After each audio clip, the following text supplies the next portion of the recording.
तो हेलो बच्चों, कैसे हैं आप सब लोग। मेरा नाम है आशीष और welcome to my channel concept core, जहां पे आपको सिखाया जाता है हर कंसेप्ट पूरे कोर से, पूरे डिटेल से और पूरी क्लैरिटी के साथ।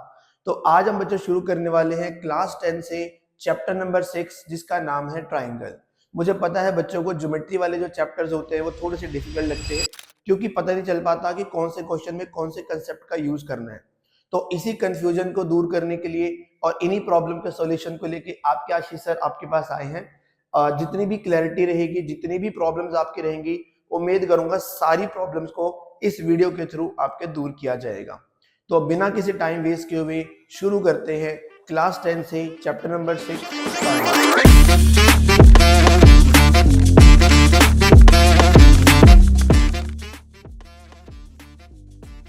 सबसे पहले बच्चों बता देता हूं, मैं इस चैप्टर में से जनरली 8 या 9 नंबर का चैप्टर है, 8 या 9 नंबर का, जिसमें से एक थ्योरम 100% मैक्सिमम, चाहे वो बेसिक का पेपर हो चाहे वो स्टैंडर्ड का पेपर हो, जरूर जरूर जरूर डाली जाती है, जिसको बोलते हैं basic proportionality theorem. Short form में इसको बीपीटी भी बोल देते हैं, थेल्स थ्योरम भी बोल देते हैं, क्योंकि वो मैथमेटिशियन का नाम जो था वो थेल्स था, जिन्होंने इस थ्योरम के बारे में कहा था। ठीक है, ये क्वेश्चन 5 नंबर का हर बार आता ही आता है। 3 सेट में से 2 सेट में ये थ्योरम पक्का मिलने वाली, और इसी थ्योरम के ऊपर आपकी एक वर्कशीट पूरी की पूरी इसी थ्योरम के ऊपर है। तो आपको रिजल्ट भी याद रखना है और थ्योरम भी याद रखनी ही रखनी है। तो पेपर के अंदर जो क्वेश्चन पूछा जाएगा आपसे, हो सकता है कि स्टेटमेंट दे दे, आपको कहेंगे प्रूव करो, या फिर कई बार ऐसा भी बोल देता है कि स्टेट एंड प्रूव। तो आपको इस BPT theorem, basic proportionality theorem की स्टेटमेंट भी याद करनी है। अगर स्टेटमेंट दे रखी हो तो प्रूफ याद करना है, और अगर स्टेट एंड प्रूफ बोला है तो आपको स्टेटमेंट भी लिखनी पड़ेगी। तो स्टेटमेंट क्या है पहले वो समझ लेते हैं। क्या लिखा हुआ थ्योरम में? If a line is drawn parallel to one side of a triangle, parallel to one side of a triangle, मैं साथ साथ में इसका फिगर बनाता हूं तभी स्टेटमेंट को समझ आएगी। क्या कहते हैं कि अगर आपके पास एक ट्राइंगल है, फॉर एग्जांपल आपके पास एक ट्राइंगल है, ट्राइंगल का नाम रख रहा हूं ए बी सी। अगर एक साइड के पैरेलल में आपने एक लाइन ड्रॉ करी, ठीक है, which intersect other two sides at distinct point. एक लाइन ड्रॉ करी जो एक साइड के पैरेलल है, जो दोनों लाइन को अलग अलग पॉइंट पर इंटरसेक्ट करता है। द अदर टू साइड्स, यानी ये जो दो साइड्स हैं, they are divided in equal ratio. Statement फिर बोल रहा हूं, if a line is drawn parallel to one side of a triangle which intersect the other two sides at distinct point, other two sides are divided in the equal ratio। जो दोनों sides है equal ratio में divide होगी, ऐसा मुझे prove करना होगा। अगर लाइन पैरेलल है तो ये लाइन इन दोनों साइड्स को इक्वल रेशियो में डिवाइड करेगी। अब ये इक्वल रेशियो का क्या मतलब है? मतलब ये है कि सपोज ये वाली जो साइड है, अगर ये 6 सेंटीमीटर है और ये लाइन इसको ऐसे कट कर रही है कि ये 2 सेंटीमीटर आ गया, ये 4 सेंटीमीटर आ गया, अगर ऐसा आ जाता है तो इसका रेशियो कितना आएगा? कटिंग करने पर रेशियो कितना आएगा? 1:2। अब यहां वाली साइड जितने बड़ी सेंटीमीटर की क्यों ना हो, इसका रेशियो भी 1:2 ही आएगा, इनकी कटिंग करने पर भी 1:2 ही आएगा। अगर लाइन पैरेलल है, इस साइड का, इन दोनों साइड का जो भी रेशियो आएगा वही रेशियो इस साइड का भी आएगा। ये बात मुझे प्रूव करनी है। इसी थ्योरम को बोलते हैं BPT, Thales theorem, basic proportionality theorem. ठीक बात क्लियर?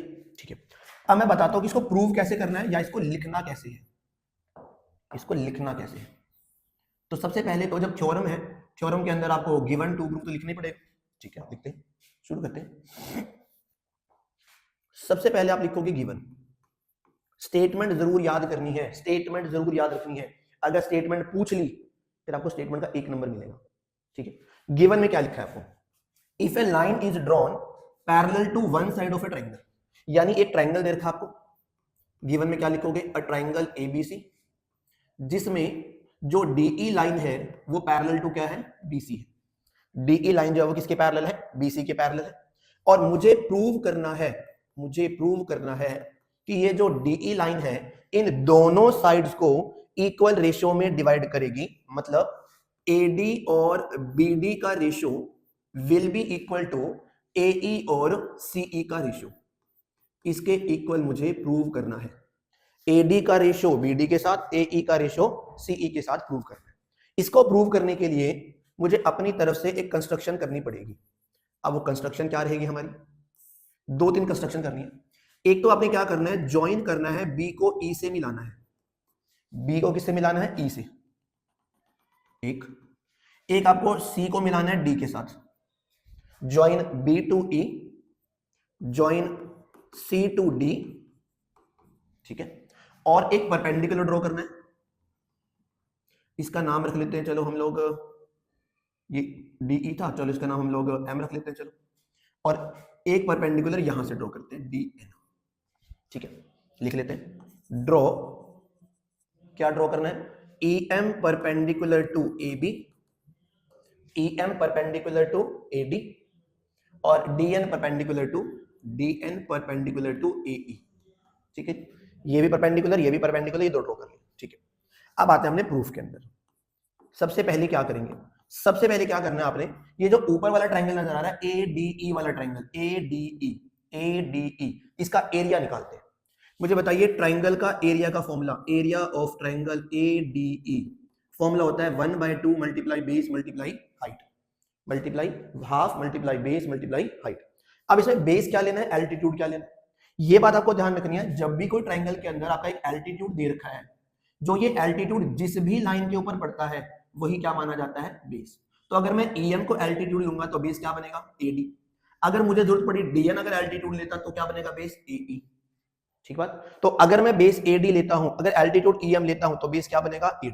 तो एक बार मैं इसको एल्टीट्यूड लूंगा, एक बार इसको एल्टीट्यूड लूंगा। जब इसको एल्टीट्यूड लेंगे तो ये बनेगा बेस, और जब इसको एल्टीट्यूड लेंगे तो ये बनेगा बेस, ठीक है। पहले मैं क्या करता हूं, इसको एल्टीट्यूड लेता हूं तो ये क्या बन जाएगा, बेस। 1/2 मल्टीप्लाई बेस, बेस कितना है AD, और एल्टीट्यूड कितना है, वो है EM। इसको नाम देंगे इक्वेशन नंबर फर्स्ट का, ठीक है। ऐसे हम क्या करते हैं, एरिया ऑफ ट्रायंगल, इस ट्रायंगल का BDE, इसका भी एरिया निकाल लेता हूं। Area of triangle BDE 1/2 multiply base multiply height. अब इसमें बेस क्या लेंगे, हाइट क्या लेंगे। अब एक बात समझो, छोटी क्लासेस के अंदर कंसेप्ट आता है, एल्टीट्यूड के कंसेप्ट आता है, altitude of an obtuse angle triangle. Obtuse angle triangle कौन से होते हैं, जैसे ये obtuse angle triangle for example, जिसमें एक एंगल 190 से क्या होता है, बड़ा।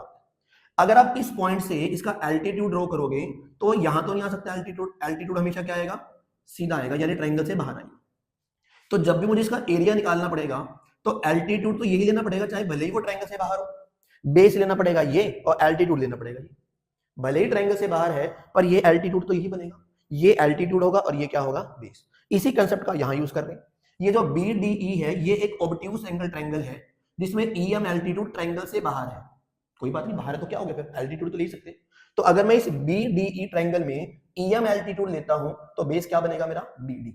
बेस क्या बनेगा, BD। तो मैं बेस लूंगा BD, और एल्टीट्यूड भले ट्रायंगल से बाहर है वो लूंगा EM। ये ले ली मैंने इक्वेशन नंबर सेकंड, ठीक है। दोनों इक्वेशंस को डिवाइड कर लेता हूं, डिवाइड इक्वेशन 1 एंड इक्वेशन 2, दोनों को डिवाइड कर लेते हैं।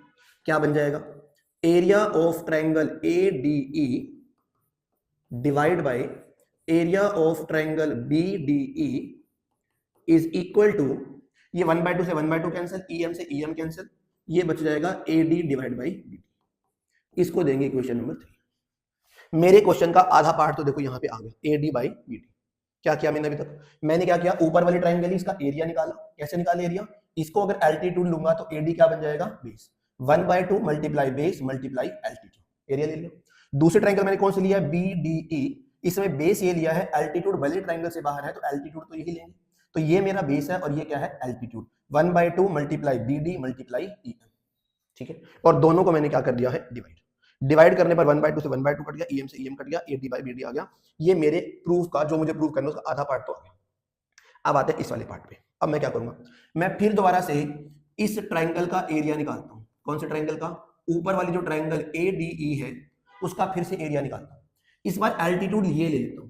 अगर एल्टीट्यूड ये लूंगा तो बेस क्या बनेगा, AE बनेगा। तो फॉर्मूला रहेगा 1/2 मल्टीप्लाई बेस मल्टीप्लाई एल्टीट्यूड। तो बेस क्या हो जाएगा, AE, बेस हो जाएगा AE, और एल्टीट्यूड क्या है, DN। बोला अगर एल्टीट्यूड DN लोगे तो बेस क्या बनेगा, AE। पहले में EM लिया था तो बेस क्या बना था, AD।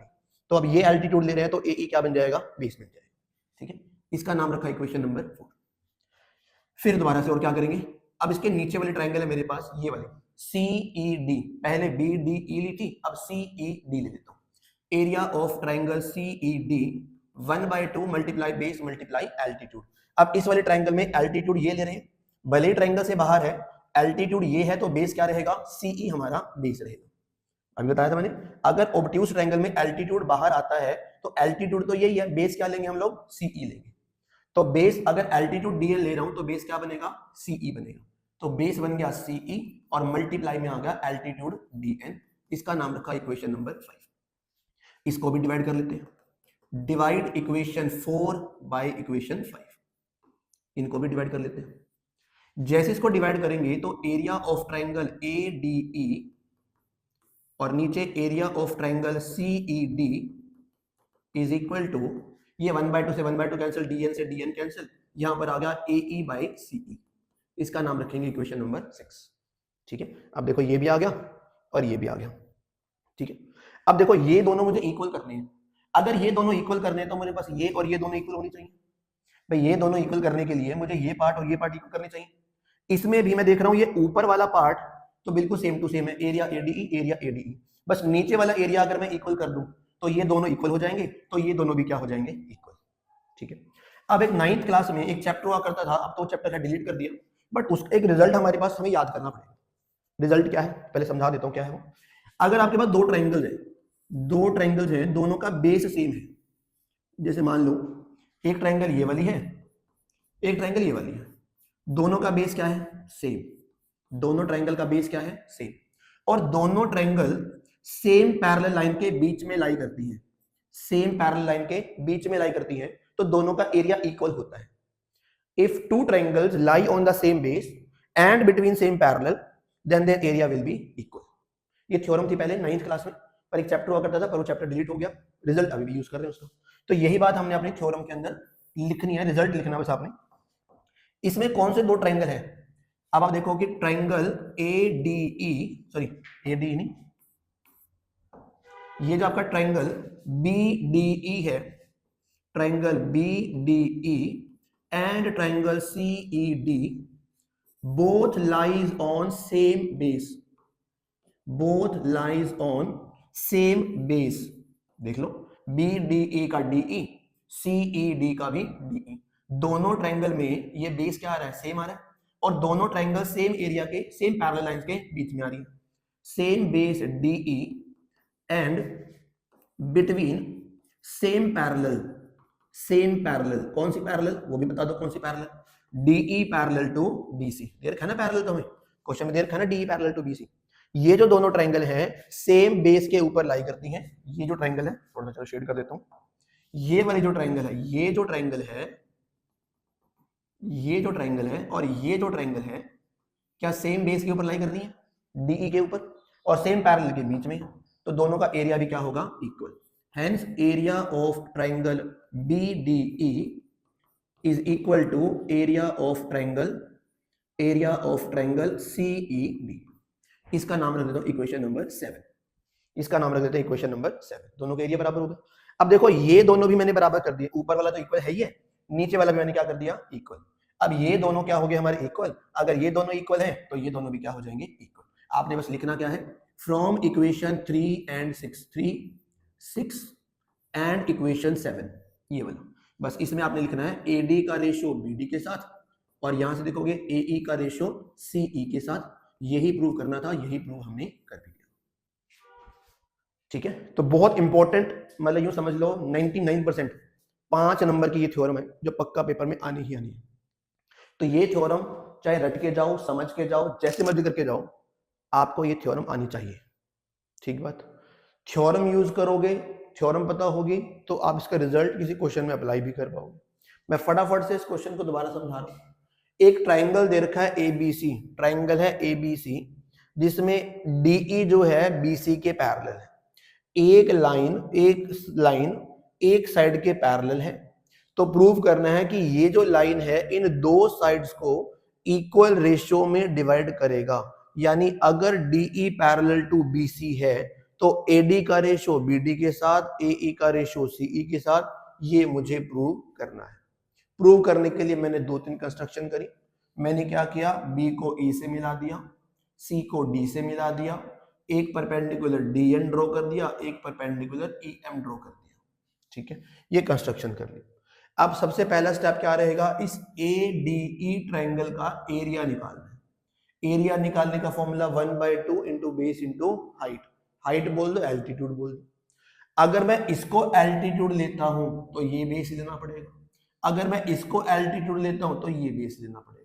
तो मैं क्या करता हूं, एक बार इसको एल्टीट्यूड लेता हूं, अगर ये एल्टीट्यूड लूंगा तो ये क्या बन जाएगा, बेस।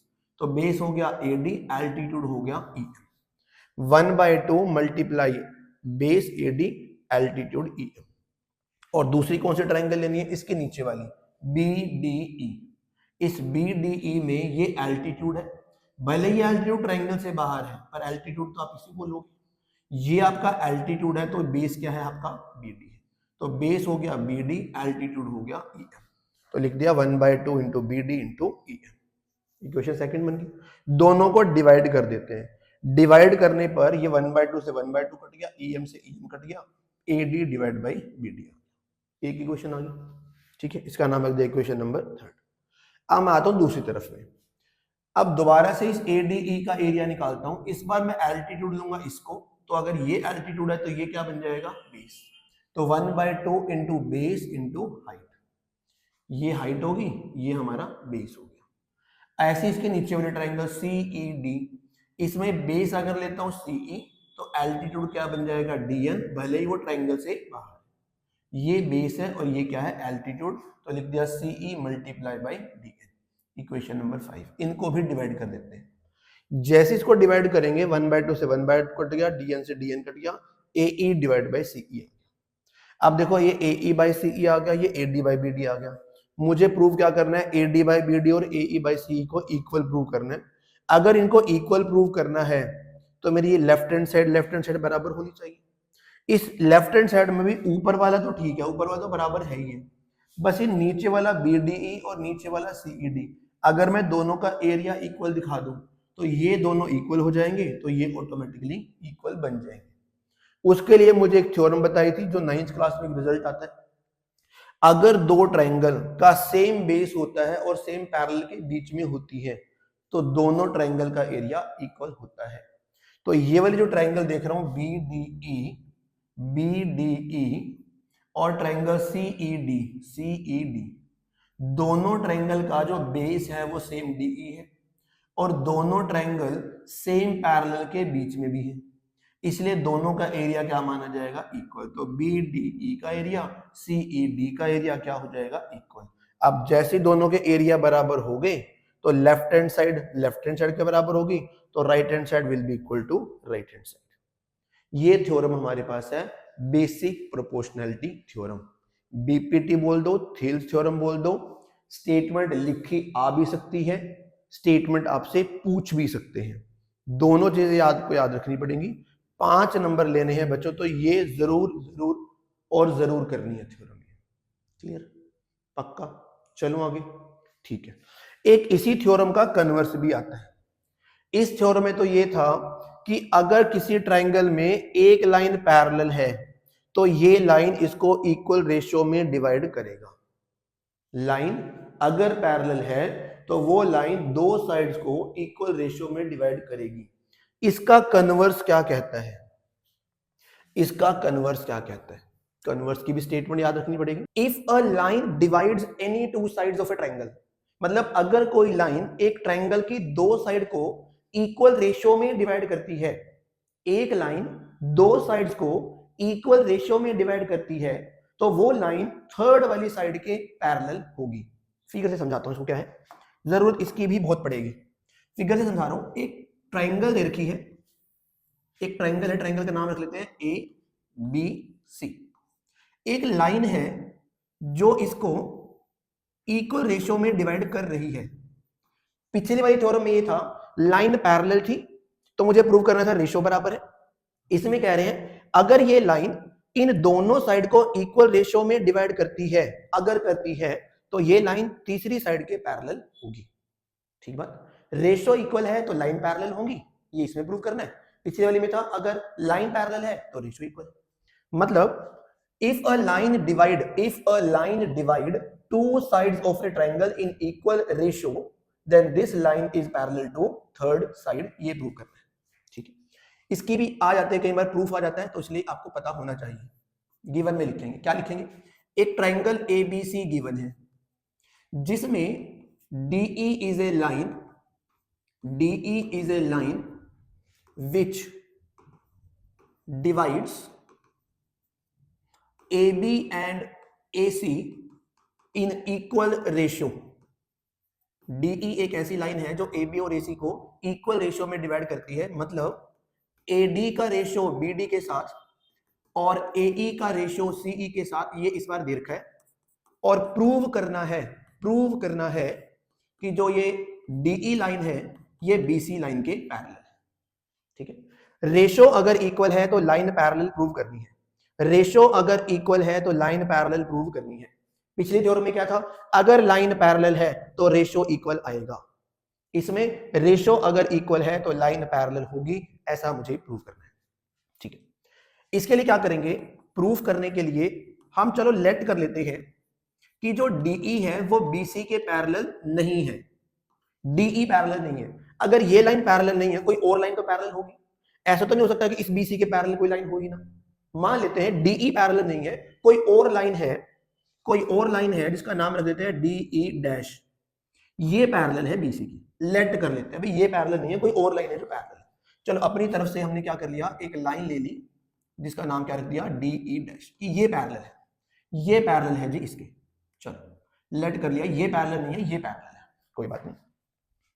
अगर ये पैरेलल है in triangle ABC, DE dash जो है वो BC के पैरेलल है, तो मैं BPT तो लगा ही सकता हूं। अगर लाइन पैरेलल होती है तो रेशियो क्या होता है? इक्वल होता है। इसका मतलब बाय BPT थ्योरम AD का रेशियो BD के साथ और AE डैश का रेशियो CE डैश के साथ इक्वल आएगा, और यहां लिख दूंगा रीजन इसका by BPT, basic proportionality theorem. अगर ये लाइन इसके पैरेलल है तो BPT लगा ही सकता हूं, AD का रेशियो BD के साथ, AE डैश का रेशियो CE डैश के साथ, मैं इक्वल तो लगा ही सकता हूं, ठीक है। उसके बाद पर मुझे तो कुछ गिवन भी है, मुझे AD का रेशियो BD के साथ जो रेशियो दे रखा है वो तो AE और CE के बराबर है। ये जो बात है ये तो गिवन है, रेशियो तो इक्वल दे रखा है, देख लो रेशियो तो इक्वल दे रखा है ना, AD का रेशियो BD के साथ, AE का रेशियो CE के साथ, रेशियो ये भी रेशियो बराबर है और ये रेशियो तो गिवन है। फ्रॉम इक्वेशन 1 एंड 2 देखना जरा, ये भी AD बाई BD है, ये भी AD बाई BD है। अगर ये दोनों बराबर है तो ये दोनों भी क्या होंगे? इक्वल होंगे, यानी AE का रेशियो CE के साथ will be equal to AE dash का रेशियो CE डैश के साथ इक्वल आएगा। यहां पे एक स्टेप याद रखना पड़ेगा, दोनों तरफ आपने +1 करना है, इधर भी 1 ऐड कर दो और इधर भी 1 ऐड कर दो, इधर भी 1 ऐड कर दो, इधर भी 1 ऐड कर दो। 1 ऐड करने पर इसका एलसीएम ले लेंगे, एलसीएम कितना आ जाएगा? CE, एलसीएम कितना आ जाएगा? CE। CE की टेबल में CE तो 1 पे आएगा, तो यहां पे आएगा AE, और यहां पे 1 की जगह पे क्या बन जाएगा? CE। ऐसे यहां पर एलसीएम क्या ले लोगे? CE डैश, तो ये तो आएगा AE डैश और ये 1 की जगह बन जाएगा CE डैश। अब फिगर से देख के बताओ जी, AE और CE मिलके क्या बन रहा है? पूरा AC बन रहा है, ये तो पूरा AC बन रहा है, नीचे CE है। AE डैश और CE डैश, AE डैश और CE डैश मिलकर क्या बन रहा है? ये भी AC बन रहा है, और इसके नीचे क्या आ गया? CE dash. ये ऊपर वाला AC, ऊपर वाला AC, ये दोनों क्या हो जाएंगे? कैंसिल। क्रॉस मल्टीप्लाई करेंगे तो क्रॉस मल्टीप्लाई करने पर CE और CE डैश दोनों क्या आ जाएंगे? इक्वल। CE और CE डैश क्या आ जाएंगे? इक्वल। अब देखना क्या आया, CE और CE डैश दोनों क्या आ गए? इक्वल आ गए। क्या ऐसा हो सकता है कि CE और CE डैश दोनों लेंथ में बराबर हो? ये तो एक ही केस में हो सकता है, कब? जब E और E डैश दोनों कहां पर हो? एक ही पॉइंट के ऊपर आते हैं। तो यहां पे लिखेंगे but this is only possible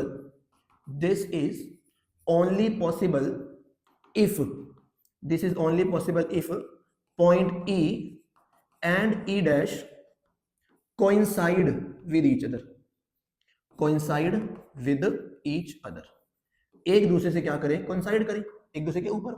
अगर E डैश के ऊपर है, दोनों एक ही हैं, दोनों एक दूसरे के ऊपर हैं, तो DE डैश बोल दूं या DE बोल दूं तो पैरेलल तो अपने आप ही होगी। तो इसका मतलब ये दो पॉइंट नहीं है, ये पॉइंट एक ही होगा, या तो DE बोल दो पैरेलल है या DE डैश बोल दो पैरेलल है।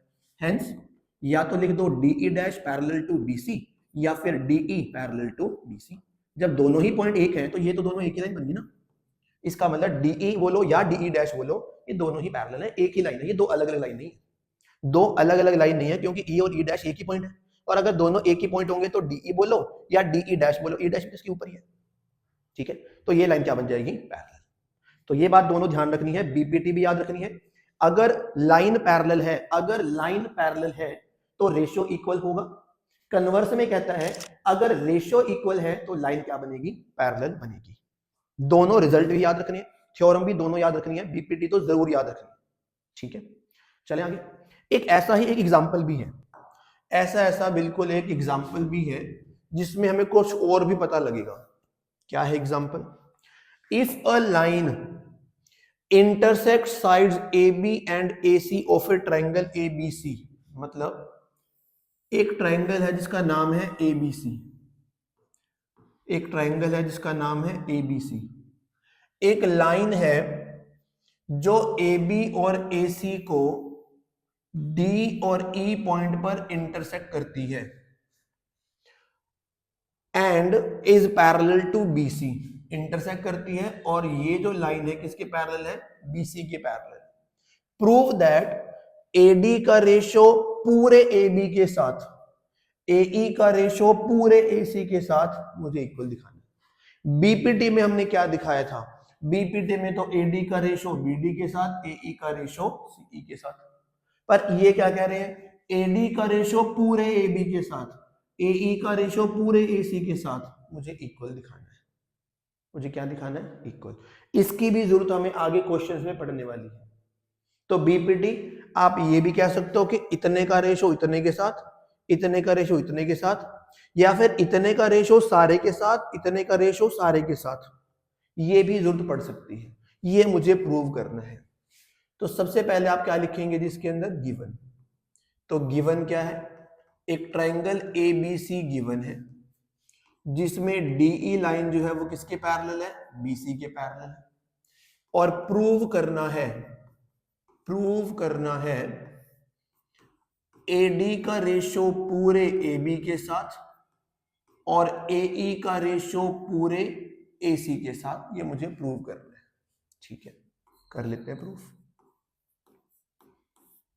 सबसे पहले मुझे बताइए इस ABC ट्रायंगल में जो DE लाइन है वो BC के पैरेलल है, तो क्या यहां पे मैं बीपीटी थ्योरम लगा सकता हूं? बाय बीपीटी क्या कहते हैं? बीपीटी AD का रेशियो BD के साथ will be equal to AE का रेशियो CE के साथ बाय बीपीटी। ठीक है, बाय बीपीटी तो लगा ही सकते हैं। पर मुझे AD और BD नहीं चाहिए, मुझे तो AD और पूरा AB चाहिए। AD और पूरा क्या चाहिए? AB चाहिए। ठीक है, इसके लिए क्या करूंगा मैं? इसको रेसिप्रोकल करके लिख देता हूं। इसको मैंने उल्टा कर दिया तो इसको भी उल्टा करना पड़ेगा। मैथ कहता है कि जो चीज यहां करोगे वही चीज इक्वल टू में भी करो। अगर मैं इसको रेसिप्रोकल करता हूं तो इसको भी क्या करना पड़ेगा? रेसिप्रोकल। ठीक है, अब यहां पे क्या करो? इसमें 1 ऐड कर दो, इधर भी 1 ऐड कर दो और इधर भी 1 ऐड कर दो, दोनों तरफ 1 ऐड कर दो।